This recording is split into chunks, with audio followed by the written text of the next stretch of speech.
we're introducing some new people. It's people who live here, not all from Berlin, but no one's here in Berlin. But at least we have one German.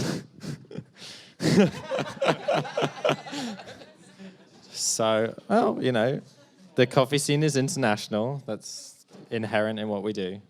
So cool. It's just a friendly panel discussion about Berlin, coffee in Germany. And I think it'd be a good start to let everyone introduce themselves because they all have very varied backgrounds. So we'll start on the left with Corey, if that's all right. Is that working? Hello. Thank you, Stuart.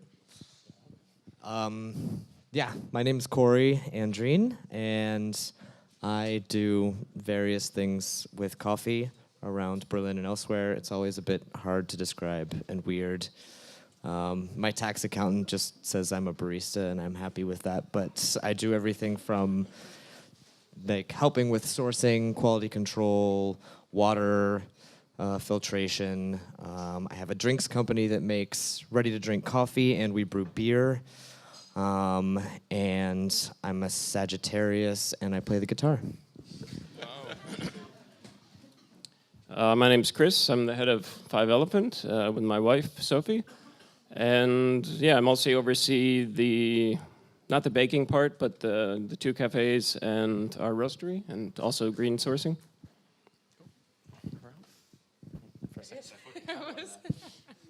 No, you. Hey, I'm Ralph. I'm from the barn. I'm Nora. I'm co-owning two coffee places in Berlin, Chapter One and Coffee Profilers. And yeah, it's like kind of a bit the same like Corey. So I'm trying to do as many different things as possible to have more diversity. So I'm doing a lot of judging, coaching. I'm working as a barista often for La Marzocco and Hario. So I'm trying everything, kind of. Cool. Okay. Well, the topic really for today, or the subject, whatever, was what's unique about coffee in Berlin, which is a tough kind of question because what's unique about coffee anywhere is a tough question. It's like I said, it's such an international place and such an international industry, but in our experiences, there's always different things, different places. So I feel like Ralph wants to say, do you want to start? No, I thought Nora should. I want to hand over to Nora. Nora was the first. Nora was the first. You were the first in the scene here. The first German champion. 2002. So. Oh my God, but I'm not the oldest, okay? So I entered in 2010 just to get the conversation rolling, maybe. And I moved here from London, and I saw a lot of things happening in London. I lived near Borough Market. Monmouth was my daily joint. I really loved the ethos of that company, the direct trade, and the way they involve everybody. I think that is an important lesson I also took from there, that you need to share and be open and don't build barriers. I think taste goes through all social lines and through all ages. You don't have to be like a young barista with a mustache and a tattoo to be like, understand taste. My grandmother understands it, and I need to be inclusive, and at the same time also express the quality I work with, and find different ways of sharing taste. Am I jumping in topic? Yeah, I think we will randomly talk anyway. I think Definitely. all this impulses we're getting from different people with different concepts. Yeah. So when I moved here, I didn't really feel there was anything in terms of quality going on. So. But 2002, or whenever Nora was there, I think that's also an 1999. I think that's also a very interesting period, but I think especially the last maybe 8 or 10 years, and then also the last 3 or 4 years, I think we saw a lot happening in Berlin. From my observation, It was driven by foreigners and by people bringing international food concepts to Berlin. You see a lot happening on the Eastern Rim, Neukölln, Neukreuz, Kreuzberg, Mitte, Prenzlauer Berg, and so on for design. So and this is the area where we see a lot of like young, creative, international people also operating like food concepts. And I think that like through taste and food, also the appreciation for coffee is connected. I think that was a very important thing. I think so. In the beginning, it was almost like 4 or 5 different people started coming into this coffee world simultaneously, and you were a little bit earlier than everyone else. As far as like specialty, 2009 or? But like Ralph said, it was a quality. Oh yeah. Oh come on. But I thought what was interesting was that people were coming from all over the world, and a lot of different things were going on at the same time. So this is before Instagram, right? Maybe. And so when you had all of these people coming together, there was really no connection with a bigger world of coffee, and there was no network back then, I would say. And the beginning was really getting inspired by Nordic roasters, getting inspired by people from Australia, baristas coming from a kind of school exchange from Australia, New Zealand. And it was a really interesting time that everyone came together around 2009 and 10. Is that, what would you think? Yeah.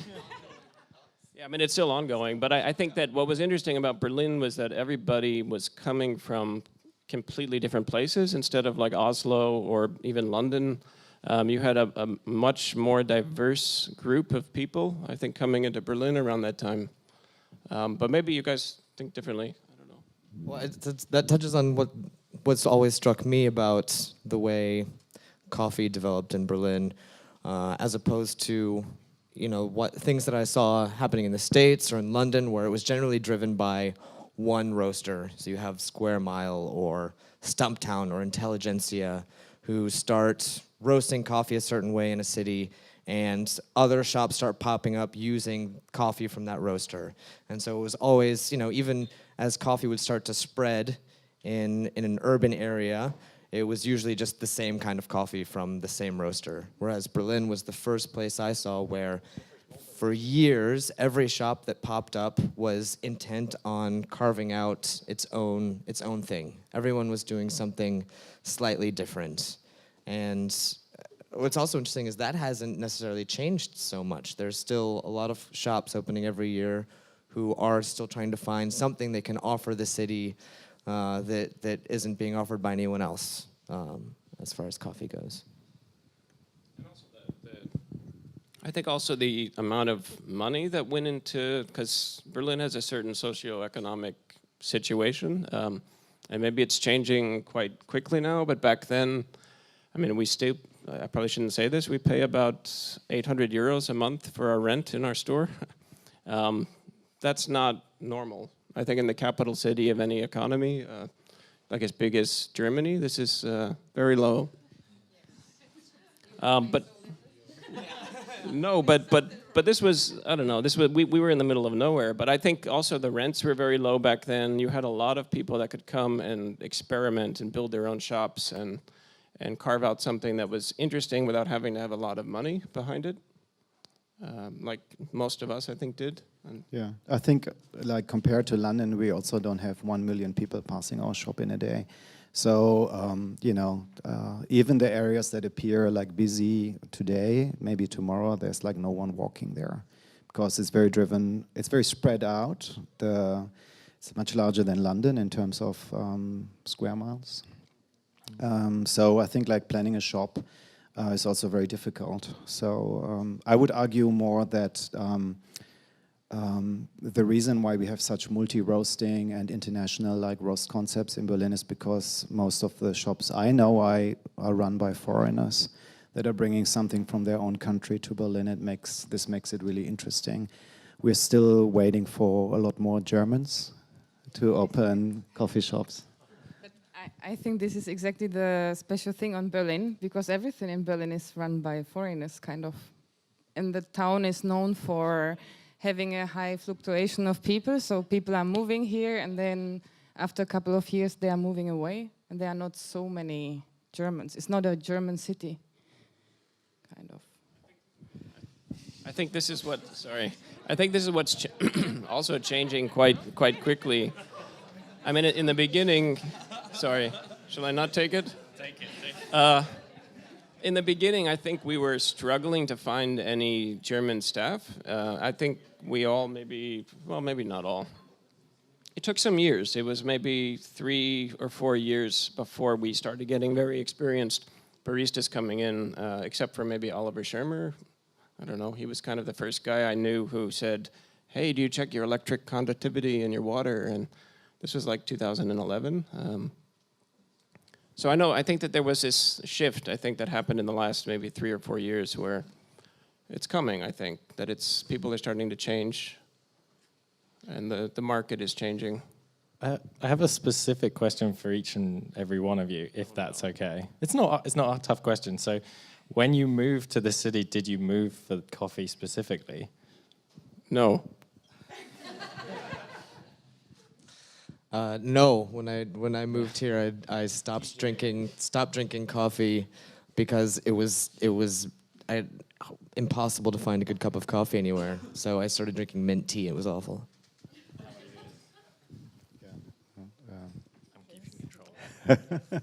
No, I didn't come for the coffee. No, I just wanted to move to Berlin. And I think a lot of people feel the same way. They want to live here, and the city offers a lot of opportunity, I think. And a lot of people are coming with specialty coffee skills, I think, and that's probably the easiest to transfer also internationally. If you go somewhere and want to change your life or experience. And you, Nora, did you move here for coffee?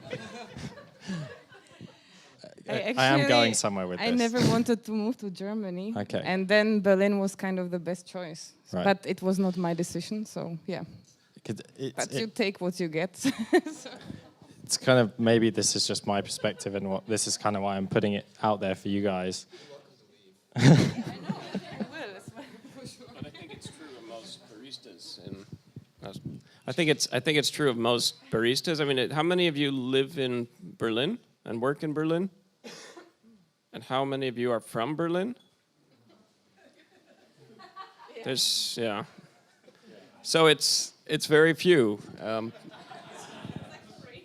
So I think that potentially the interesting thing, and feel free to tell me I'm wrong, is that now I think people are moving specifically. Like, I moved to the city to work in coffee, and I know people, many of my friends who did. And I actually think this, like, maybe the new wave of international people, hands going up, you know, the new wave of international younger baristas, you know, just coming in, working in shops and things, they're being drawn by what's already here, which is kind of a little bit different, maybe. Thoughts? Isn't it also for the parties and all the clubs in Berlin? No, but I think it's happening quickly with business. I've been counting. There's 6 roasteries that opened within a kilometer of our shop in the last 1 year. That's kind of a lot, I think. But it does make it more interesting, and I think the scene is evolving and always changing, and so I think we're all looking for different ways to evolve with this scene that's changing really quickly. But I think what I find really interesting recently is that if we go back to the 80s and 1989, we had the reunification, everyone went east, and it was like really exciting, great energy and so on. You were very little then. I was older. They let me into the clubs. Anyway, so... I just find it really interesting that a lot of breeding ground of creativity and ideas and concepts happened in the eastern parts. And over the past 2 years, and that's in line with what Chris says, the East is reinfecting the West, and the West for me is like German. It's used to be like walking back into the 80s, and now we feel things around Kudam and Bikini House and so on, to be like picking up on values and higher quality food places and coffee places. So I think like yeah, it is true. The last couple of years, 2-3 years, we see a lot more like impulses and requests from the German side, and I think that's really, for me as a German, as the only German on this stage, really important that my nation is also waking up towards quality, and it's not all like Geiz ist geil and Lidl is billig and so on. Yeah, that they really have to pay up also for quality and embrace concepts that are also like lifestyle partly, like vegan and so on, like regional foods and quality food and purity, and this is all in line with the values of specialty coffee. There's Ivo. Hi, Ivo. We were talking about German roasters in Berlin. But he's not like super Sorry. German as well. No, but I also wanted. I don't know. I don't think like it's like super creative or something, like the last years. Because for me, it seems like people are more interested in which machine to buy to be the only one in whole Germany, or it's more about materials and investing shitloads of money because it's a big lifestyle to own a coffee shop and to be the first in something. And it's going away from the product, the coffee on itself. But he did have the first Maven, and we had the first Strata. The first mod bar to be. No, I'm kidding. Yeah, I know, but be it was clear, the wrong I just wanna be timing, kind clear. of. No, but it's like. No, but Yeah. you're right. I think I think there's a special like around it's so Markthalle boring, 9. I think there's a lot of interesting food stuff going on. That's where Corey's based now, and I think that's one of the most driving forces in food going on right now. People at least are the like most going interesting. away from the actual product because it's like at the end, I do coffee because I want to earn money. I'm not living out of air. Of course I can, but I also need money to pay all my expenses.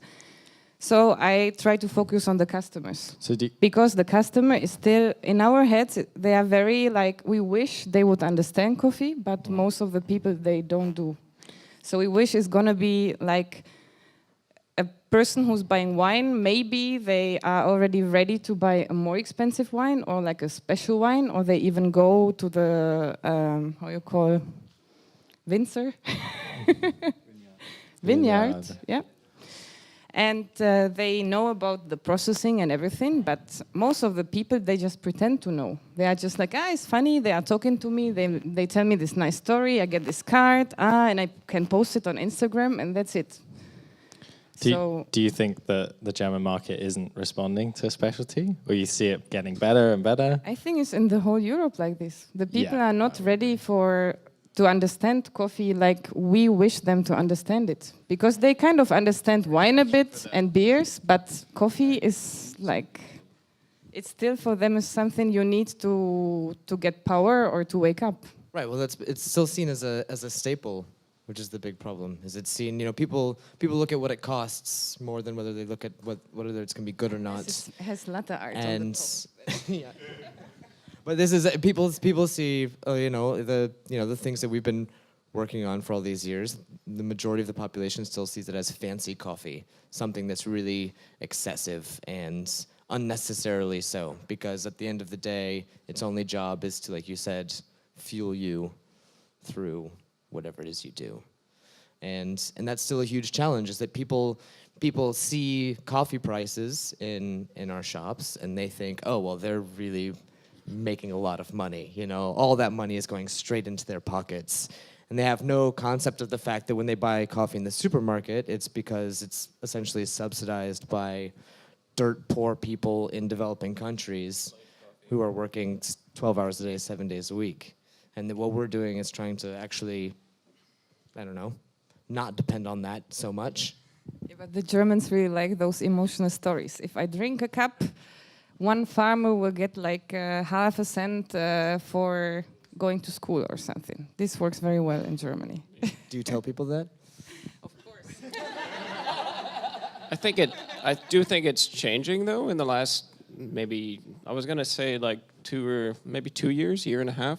We went from a position of being people that we had this idea that we had to educate customers and that we needed to guide the customers with what they wanted because we were doing something a little bit different.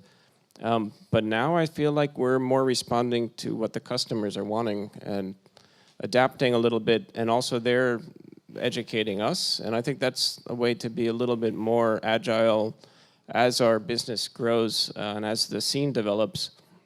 Because we all, we do need to ultimately sell this coffee to a customer that will be happy. And I think we won't have the luxury of not having a cue on what their perception is of us. So I think, I don't know. I also, just to play devil's advocate, I also think, it's very easy in this city because there's so much going on to be focused on Berlin, but speaking more generally about Germany, there's a growing scene in Munich and Cologne, and I do see it sprouting up everywhere. So I don't know. Do you have any thoughts on that, Ralph? No, to me, I think it's always a combination of things. I think marketing is important, and I would not mix it up with the quality that we are delivering. So, of course, it's important to say we have this under-counter machine, but there's also a customer interface related to that because they want to see our hands and not hiding behind a block of PB or whatever. So I think the voyeuristic part and making the product increases the value proposition to the customer. I find it's a lot of people don't have taste. That's why Primark is so successful. People wear flip-flops after everybody is wearing flip-flops and things like that. They come in and they order a flat white. They don't know what it is. The most important thing is it tastes good and they're addicted to it. And they're addicted to it because it's great. We use great milk, great coffee. The barista looks after the preparation. It's a great customer experience. They are greeted with their name. Hopefully the barista is engaging with them and maybe learns a few words of German because that's polite when you live in this country. It's very offensive to a lot of people. It is. Do that in Paris, they kick you out of the country, especially soon. It's true. So I think No, you're right. With all I that agree with going on and the interesting things and so on, we should also try to reach out and embrace everybody.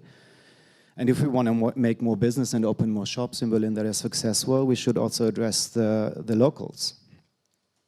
Yeah, I mean, I'm almost at the point where my German is, I have a German daughter. I don't speak German fluently after 10 years here, but I understand it fluently.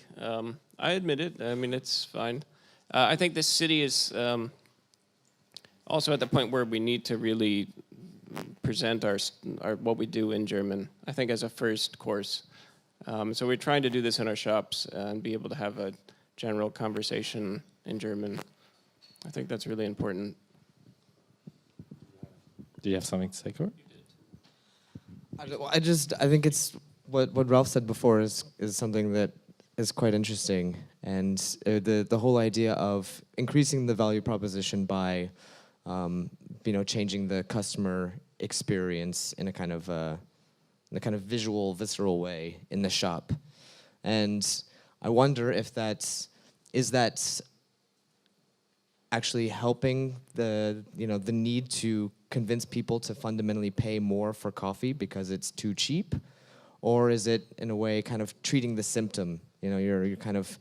You're trying to add a little bit of flair on top to convince people to pay more, rather than helping them to actually understand the fundamentals of the way coffee business works in the world. And talking about coffee business, Yes. you all run very different businesses in lots of different areas of coffee. What do you think is an advantage or possibly a disadvantage being in Berlin to the businesses you run? Coffee tax. I don't necessarily want to talk about coffee tax. No, okay. I'm sure someone on the panel would love to, in tandem, together. Together, Ralph, come on. One line each.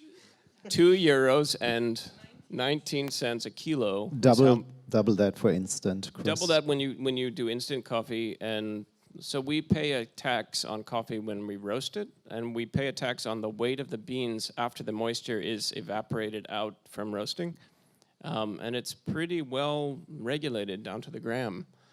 So we're not allowed to actually dispose of any coffee. If we do, we still pay tax. So any samples we take, we need to monitor samples. If we're shipping outside of Germany, we need to have valid VAT numbers for all of our customers, and We might get the tax back if we're lucky. For roasted imported coffee, you have to pay the taxes. That's true, yeah. Which most coffee shops don't know. So when you also but they also buy don't- coffee outside of Germany as a cafe in Germany, you need to pay the tax in advance. And if you don't, Voluntary, if you yes. don't, and you're audited, then you're gonna potentially face tens of thousands of euros in tax. Yeah. They will come. So it's interesting though, in a way that in the face of these obvious kind of difficulties, that everyone's still opening roasteries. Do you I mean, for us, it was 8 months before we knew about the tax, and we were roasting because there's no body that governs this that really knows about it. And at one point, someone, I think it must have been Kiduk or Yumi from It Bonanza. was from him because he had difficulties with this. No, but it was somebody who was like, yeah. So how do you like paying that tax? And I was like, what tax? Like what are you talking about? And of course, we had roasted probably, in the first year over a couple tons, maybe a ton. And we had to pay a couple thousand euros in tax. And worse, make all of the numbers match by the grams, because that's what you have to do. That's difficult. But now we do it with a custom-made computer program. So we press a button, and we're going to sell it, I think. it's your system. We built one, but it's a pain in the ass. It's called Cropster. I'm glad everyone can still hear these snide remarks. To get the tax back, and so we can actually get a rebate back, and it could be 5,000 or 6,000 euros in a month, just by keeping track of our customers and their VAT numbers, and it's a lot of work. It was positives and negatives of being in this city. Let's look for some positives, because there are lots. You mentioned the accessible rent, which is a big deal. Like, I mean, I know people who have looked to move to Europe to open a business and came to Berlin specifically because of this reason, rather than opening in London, which was their first choice. So I don't know if anyone has any more positives. Quality of life. I haven't been able to get this blue glitter out of my hair for days now. I don't know what's going on. No, the people.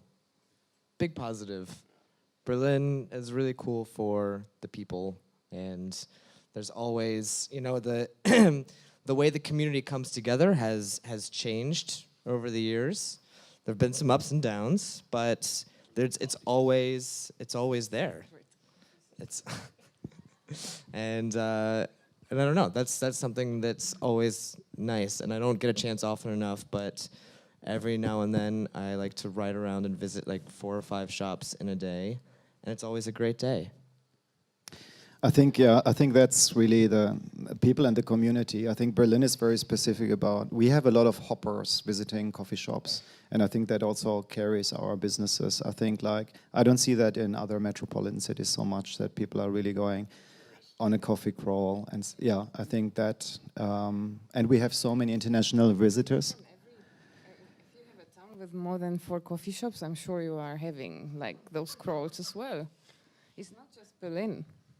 Yeah, but also in Berlin. Yes, also in Berlin, yes. That's very positive. Yeah.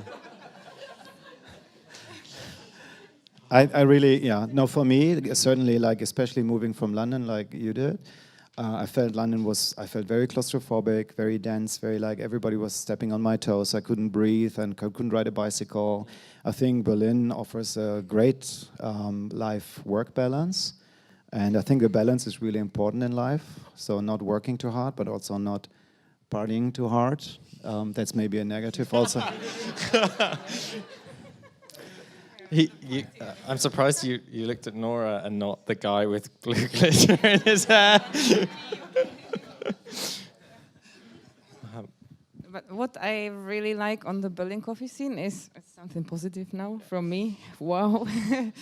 No, but I think it's super interesting to have so many interpretations of how people see coffee, which you see in the concepts. So at the end, we can reach more people and make more people maybe understand specialty coffee, because they have the chance. They have so many different locations. So if they don't like one, for example, if someone goes to Ralph and they are just speaking in English, and there's like this someone who has a problem with English, he might go to the second shop and have kind of, because we follow the same aims, but we just do it in a different way. So this is a very positive thing, because we are becoming more and more. So, yeah. I guess a question specifically for you, though it does cover a few people here. How do you think the competition scene has changed over the last sort of few years? Yeah, but you're I'm still not retired. judging? I'm training. judging. Yeah. Okay. No, so I think, and this is more like talking about Europe, because this is where I mostly go for judging. So I can't speak about the rest of the world because I'm never there. Unfortunately, I see it's not a problem, but it's a phenomena that all those talented baristas who are super interested in coffee don't go to competitions mostly. So they join all kind of latte art throwdowns and whatever, because it's fun. And it's also, for me, it's about taking a responsibility. So I don't see them ready to invest so much work, because it's a lot of work to prepare yourself for a competition. And everyone who kind of, how do you say, my English is not the best today, sorry. Take your time. I didn't have a beer, maybe this is the problem, no. No, so most of the baristas are underestimating the preparation for a competition. So they kind of don't have a problem to apply for it. It's a bigger problem if you have to pay a fee, which has to be kind of, because the people who are organizing a competition are investing all their free time. So they want to have a security that the people show up and it's going to be a nice competition and so on. So this is one of the problems I see. So they have to give something in order to participate. And the second thing is that it's not fun, you know? They like to go to the fun events. So all around the Europe, like for example, me, I was competing 2002, yes, in Germany. And those times they were regional. So it was, I don't know how many, but like 5 to 7 regional competitions. And then always the first 2 came into the finals. So it was a really big competition. And people were even those days, there was no coffee scene at all. It was mostly chains, almost no individual shops. There was some latte art going on, but you were very happy if you found a shop just with Arabica. So those times still, the competition was much bigger because it was very new.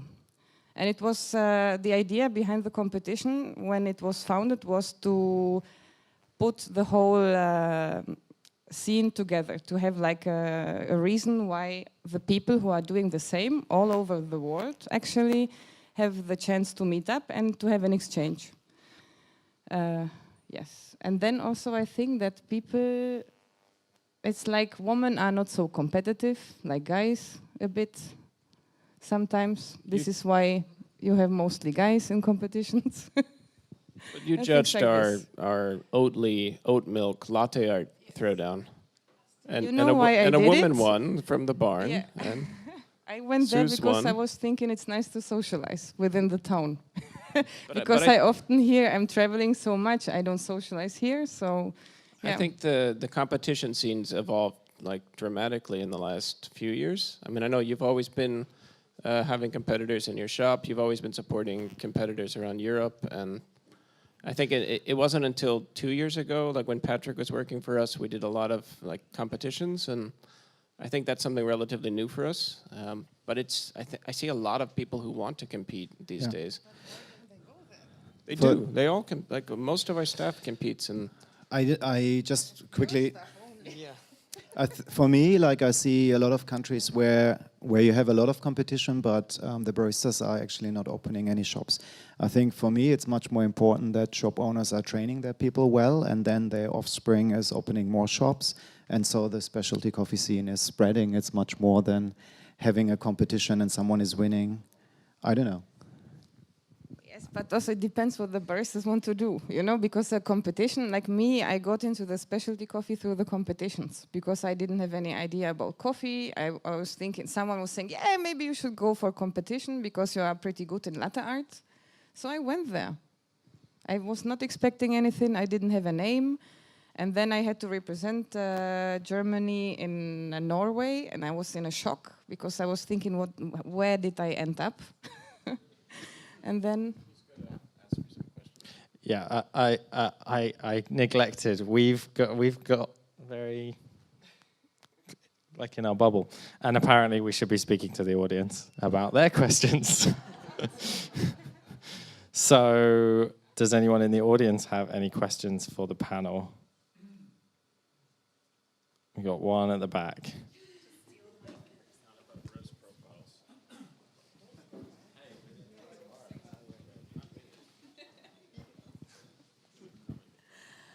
My question is, do you think that specialty coffee in Germany or in Europe in particular is catering to the international community, or do you think it's catering to the locals? Like, is there interest here by the local people enough to sustain this? I mean, yeah. No. But I think that's a really good question, and it's a bit of both. So you have there's a good-sized roastery here in Berlin where over 80% of their production is a blend that they don't serve in their own shop, but it's what they sell to shops around town because it's what the people like to drink, and it's the locals that are loving that and drinking it, and it's what's driving the business. But then in their cafes, which showcase their coffee, they serve everything but that, which I think is really interesting and kind of indicative of how there is like this strange disconnect between the outward face that many roasteries want to show to the international coffee community and what actually pays the bills. But I would agree with that. I mean, we struggled for a while actually coming up with a blend or some kind of. We used to have a blend. Now we do it as a single origin, which is based on. He wasn't talking about me, by the way, but if so, like it doesn't matter because I think that our local customers are the ones who mostly pay our bills. And if we can't identify with these customers and satisfy these customers, then it's just not going to work, I think. Unless you have a really tailored, this tailored and laser precision idea about how to grow your international business, which is also very hard. So I think for us, the best thing is to have a balance between your local customers and your international ones. Which doesn't mean that your local customers can't have both. So that's what we also try to do to some extent. Just quickly, I don't think your question was related to roasting, but more to coffee shops in Berlin. So in that sense, it is very local because we're in neighborhoods and all the locals are coming, but they may have an international background. So I think we should have the courage also to go into other neighborhoods that are untouched by specialty coffee and offer great service and a great product, and then everybody local will come. yes. Any other questions?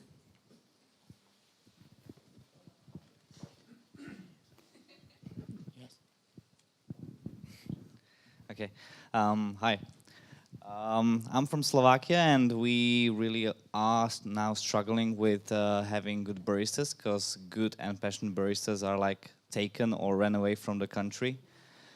So I don't know how you approach this problem because in our coffee shop, barista is like a multitasking position, managing the shop, doing the great coffee, and also trying to give the great service. So it's not something really easy to do. So how do you approach taking someone from the street and making him a perfect match for your coffee shop? Most of the baristas, for example, at Chapter 1 were customers. So I prefer, and the same for my business partner, of course, it's not just me deciding it. We prefer to take people who come to the shop because they like it and they have a natural interest for whatever, the atmosphere, the way how we approach customers, how we talk with customers. Also the other baristas, because we are like a very colorful group. And we invest a lot of time to train those people, because for me the interhuman behavior is more important, and I think you can teach everyone to be a barista, but you can't teach everyone to behave. So this is actually, yeah. That was actually, I would say, a big problem of ours in the beginning, was that we were just looking for the wrong baristas to work in our shops. And when we figured out what we were looking for and how to make it also easier for ourselves, because I think you're right that you can train pretty much anyone how to make coffee, but it's... Yeah. But then you might as well have a team that can work together in a good way. And I think that's actually more important than finding people from the international scene that can maybe, you know, have high expectations and want to move up in their career very quickly. And not that we don't look for that, but for us, we're focusing a little more on local talent. I think for me, it's most important to find people that want to grow with coffee and really have a desire to learn and to keep like working hard on their skill set. And that creates an atmosphere of professionalism, and then you need to empower them and give them a platform, I think, and then they will grow. The problem we have more is because we work with a lot of international people, so we have a natural rotation that's probably higher than in other cities, I would think. And so like the training efforts and so on are usually very high vis-a-vis the retention rates we are having, unfortunately. But I think like finding people that have a desire really to learn about the product and then give them great coffees to work with is key for me. It's the motivation. Do we have one more question? Yeah, from Bill. Hi. Obviously, you guys are competitors in the market, being the Barn and Five Elephant. You know, you've got bigger. Howard Schultz is coming off to basically retool Starbucks or Starbucks Reserve, you know, to try to compete with a little bit more like what you guys are doing, what we're all kind of doing. When you look about going forward, do you look at ways that we all, you know, although we're competitors, can band together and you know, grow going forward to compete with things like a Starbucks Reserve, for example, if they were to open up in Berlin with a huge roastery like they have museum in Chicago, for example. You know, have you looked at long-term strategies for that and how to preserve what we have, but then grow in the future and compete? You wanna? I mean, I actually think there's a lot to learn from Howard Schultz. As we think about moving forward, you know, we've all, at least the Barn and Five Elephant, we're not like micro roasters anymore. So as we grow, we need to figure out how do we work with this growing system of staff. I mean, I'm not so focused in the actual coffee roasting or brewing anymore. But I think as you grow a company, you need to really take cue from some of these larger companies on how do they like navigate this change. Because it is something that's new for us. We never expected to actually grow. We thought we would just work, the two of us, my wife and I, in the cafe, and had actually no expectations. So knowing a little bit more about what the bigger companies have gone through, I think, allows us to have a little bit of an idea of how we want to move forward. And it's going to be a lot of competition. I think there's 2 big projects coming to Berlin in the next year. That are going to be massively funded, big roasting projects that I've heard of. And yeah, I think we just need to see how it goes and how we can also grow our own businesses in a way. I don't know that we do it together, but we all do it sort of in parallel somehow. we're all friendly with each other, I would say.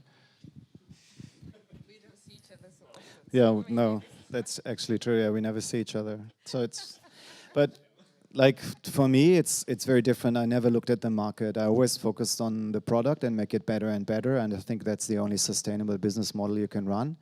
If I looked at the market in 2009 or 10, I would probably serve like latte macchiato in like Tetra Pak and like whatever they serve, and go really, really dark, as my friend Kiduk suggested, because the Germans like that. So I think you really need to have a vision and a philosophy, and then like stick to it, and it makes you like very authentic, and then you're not vulnerable with that. But I think it really helps you like building an ethos around your company, and that's the best starting point for survival. Yeah, I think we agree on that, right? Cool. I think you had one question. I think this might be our last question. If everyone's okay with that. Yeah, the question is directed more at Chris and Ralph. So when you guys opened up your coffee shops, your first ones, I think they were both kind of in locations that weren't exactly high frequency spots. And how did you decide on those? Like, nonetheless, you just, wing it, or I opened a coffee shop near my house so I can walk to work. And I really like the people that live there, so I wanted to like serve them. We actually opened because we didn't want customers. My wife and I both had come from different careers, and we had enough like savings to open something and not really have any debt. And we just thought we would serve customers, and she would bake, and I would make coffee and roast, and we would have these people walk down the street. I mean, you all know them. They walk down the street, and they just kind of look in the window, and they're like, "What are you doing?" And so yeah, we really, and I think that's what's different about what happened here in Berlin, is that none of us, I think, had an expectation that this would get international. Maybe someone did, but not us, I think. I mean, did you? In terms of like coffee, I think we can agree on that, Corey. We all looked outside of Germany to find quality. You had Solberg and Hansen, I remember, and there was no reference point for quality in Germany. So we looked abroad, where like the specialty coffee culture was a lot more cultivated and developed. And so our main impulses came from the UK and from Norway and from Denmark or the US and so on. And so that gave us an international like interface from the beginning. I think that was probably one reason why we also got international attention, I think. No? From that perspective, I think that was what actually propelled this scene, that we were one of the first multi-roasting cities there really weren't any that I can think of back then. But I said that before. Did that answer your question, or? Yeah, thanks. I have nothing to add. That's it. Great. No? Amazing. We're all happy. You're still just partying. Yeah. Well, but you're focused on the German market mostly, which I think is really interesting. Yeah, but yes. I try to focus on German market, but still we are taking a lot of coffees now, talking about chapter 1, because there we have a multi-roaster concept. And at Profiles we have just coffees from TAF, from Athens. But I think another idea about espresso than you guys. So this is why we didn't find, for example, what we wanted in Berlin, or I ended up with roasting my own coffee with Andrashko. Yeah. Let's say thank you to Corey, Chris, Ralph, and Nora for sharing their insights. Yes.